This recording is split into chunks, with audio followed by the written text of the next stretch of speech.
Do you think the hype is over for Uma Musume? I'm sure it's died down.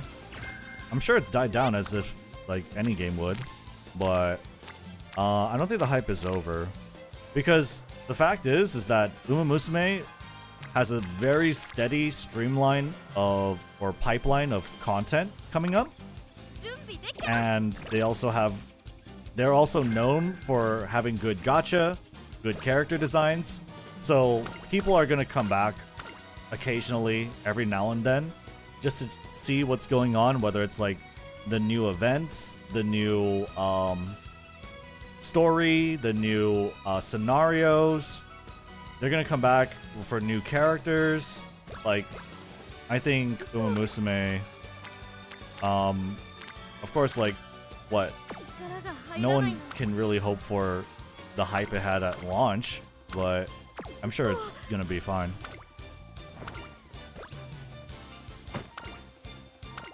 It'll always have its fans, I think. But what I'm trying to say is, like, it's even more than that. I think Uma Musume has embedded itself into, like, the consciousness of, like, the internet space, if that makes sense.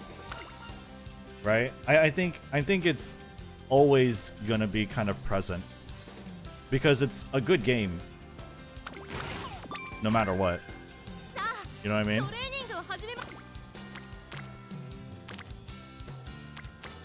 And it's just so interesting as a game as well. Uma Musume will be more like TF2. No one will ever stop, only take breaks. I think so. I never really got into the TF2 hype, but I mean, if that's like,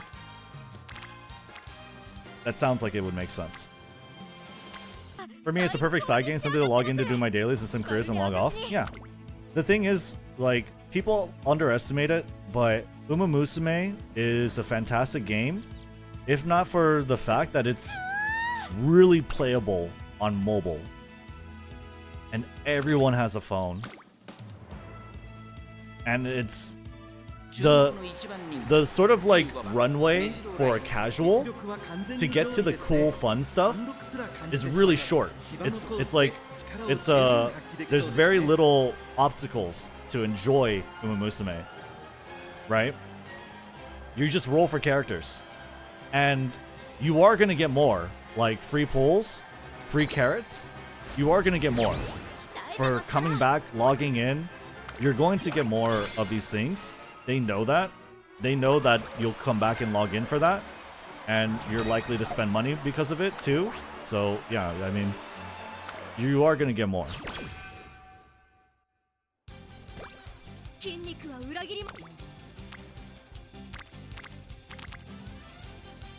People like to say, for whatever reason, like, oh, this is all planned.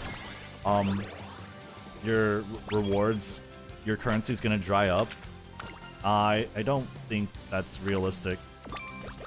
If it's planned and it's going to align with like JP schedule, I think that's all the more reason why you're gonna get more, because JP had a lot. JP got a lot of resources for free.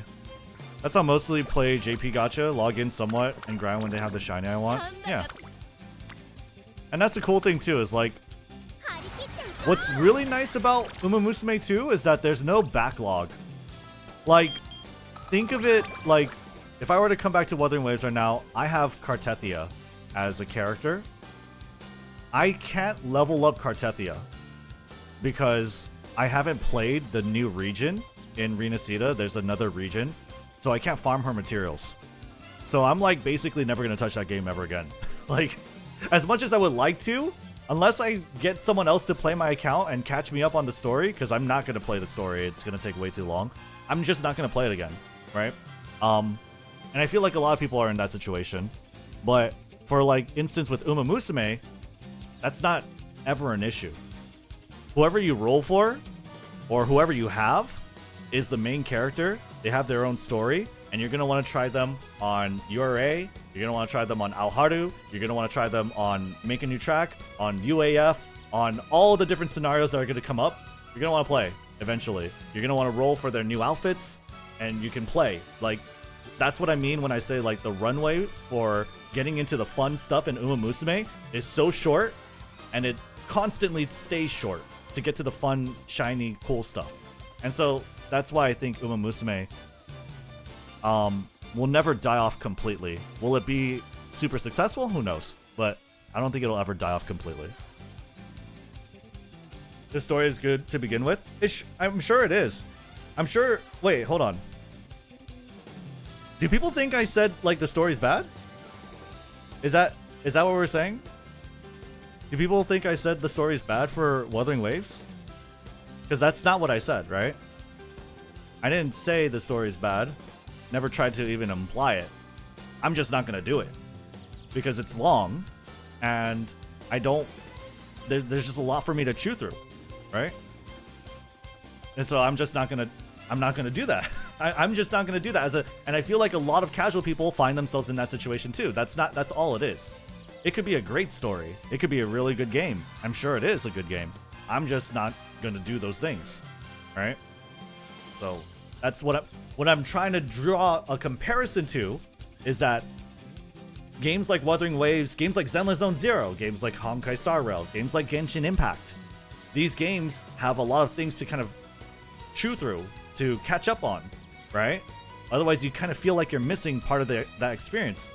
And so I'm just not gonna, as a casual person, as a casual player, I'm just not gonna subject myself to that. I'm gonna do, like, Umamusume is a much more compelling choice to a lot of people because, like I said, the runway to get to the fun, shiny content is really short. That's all I'm saying, right? And yeah, maybe using Wuthering Waves as an example might be a touchy, sore subject right now, but like, I'm not trying to just say Wuthering Waves. I'm saying Genshin Impact, Honkai Star Rail, Zenless Zone Zero. I'm not gonna come, like, it sucks to say, but it's 99.9% chance, even though I enjoyed Zenless Zone Zero from launch all the way up to like last month, I enjoyed it thoroughly. I'm probably not gonna play it again. I don't have the time. That's it. And that's like, I would like to. I would love to play Zenless Zone Zero, but it's just like, how can I? I already enjoy this game, and I enjoy making content for this game too, is like the most important thing. Yes, bro, just play Umamusume for life, okay? Hey, I mean, I'm not... I don't disagree, or like, I don't have any objections right now, anyway. I totally relate and agree. The story is good, but the amount of time I need to put into it gets increasingly unreasonable when life gets busy. It's why I dropped HSR and only barely holding on to ZZZ and Wua. And yeah, like, yeah, if you want me to bring another example that's not Wuthering Waves, like Honkai Star Rail. Honkai Star Rail has a collab, or had a collab, with Fate Stay Night. I played all the Fate Stay Night visual novels. I even played Hollow Ataraxia. I watched all the movies. I watched all the anime. I'm a big fan of Fate. I love Fate. Right? But I'm not gonna play it. I haven't logged in. I haven't got my free archer. I'm not gonna roll for Saber. I'm just not gonna do it because I don't want to play the story. I'm not gonna play through all the like try hard sweaty stuff. It's a lot to get into the fun of Honkai Star Rail for me. So I'm just not gonna do it. I have other things that I like too. So and now that Umamusume is like within the, I feel like the mindscape, the public consciousness, I think that's it's very compelling. It's a very compelling option, right?